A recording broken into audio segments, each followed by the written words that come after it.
What's going on? Welcome back to Onebite Studios. We have a new vehicle, but first, we gotta go back in time. Why, you ask? Because we're recording this video in the future. We gotta go back in time when we got it and took it to Midwest Auto Shield.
So what is the next step of this process? So we've washed the car, we've put the iron fallout remover on it to pull environmental fallout, ferrous metals.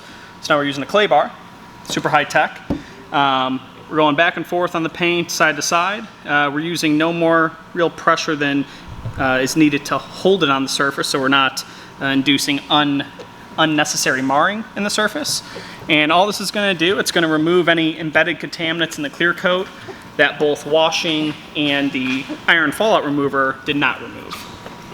That way, you know, we don't have to worry about anything being stuck under there that will be visible and kind of raised once we put the paint protection film on.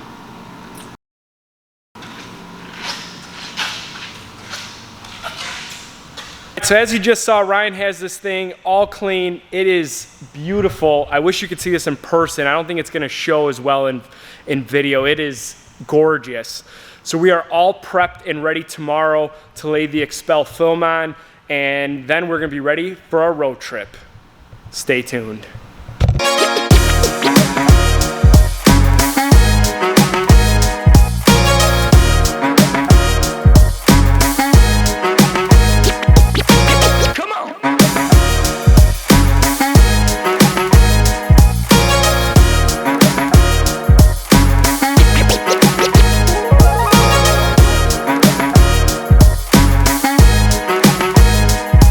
So what are the steps now that this is all cleaned and washed?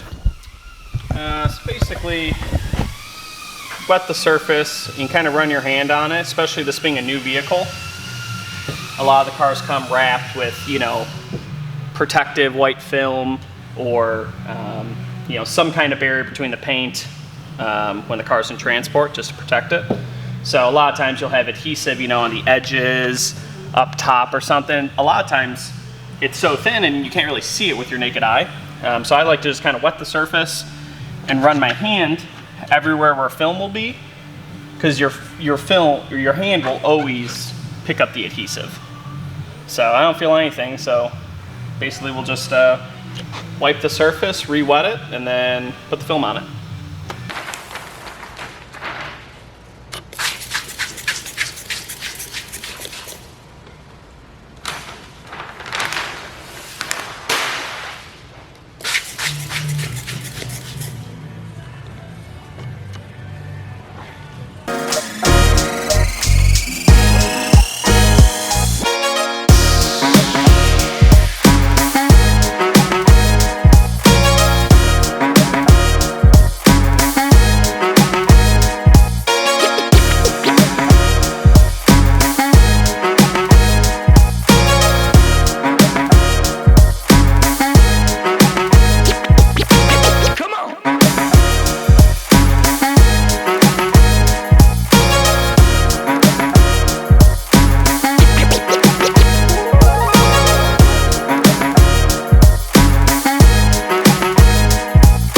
can't wait for my friends and shit to bag on me. There's a lift in the background, you're kneeling down. It's too wide, man. Yeah, I went with the wide body Sienna. Yeah, I figured. Come on.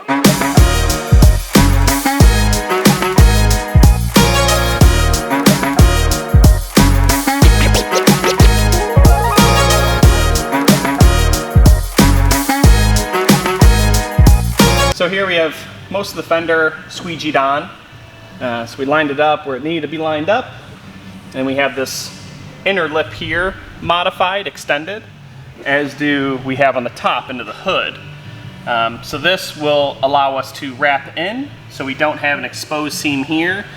And then the inner wheel well isn't going to be exposed, so it's not going to get beat up over time, you know, especially driving on the expressway and stuff like that. Rocks are just going to be thrown from the tire directly into the paint.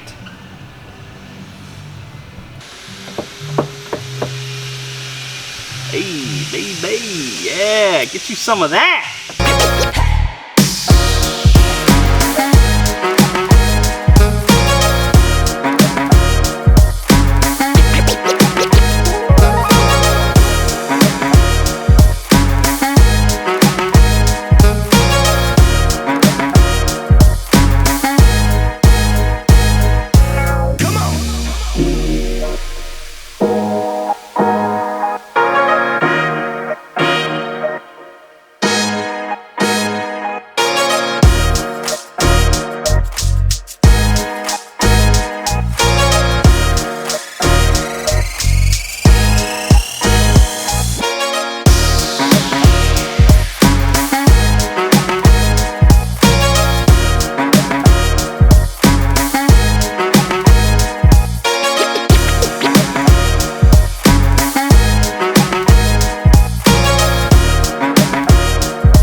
The whole front end is wrapped. Ryan beat me and did the bumper, but the hood is done, both fenders are done, and both mirrors are done.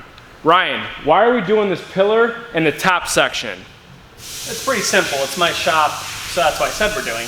However, a lot of guys will focus on doing, you know, the bumper, fender, hood area, because it's always going to protect. That's your forward-facing areas, right? However, a lot of guys will overlook the A-pillars and the leading edge of the roof. Go look at your car if it has 30, 40, 50,000 miles on it, and you're going to see the same damage if you don't have paint protection film on the front end. You'll see it on the A-pillars and on the leading edge of the roof. They're just as susceptible to road debris, you know, as is the front end. That is good to know, and I'm glad Ryan does a great job. If you're in the area, you need to check out the shop.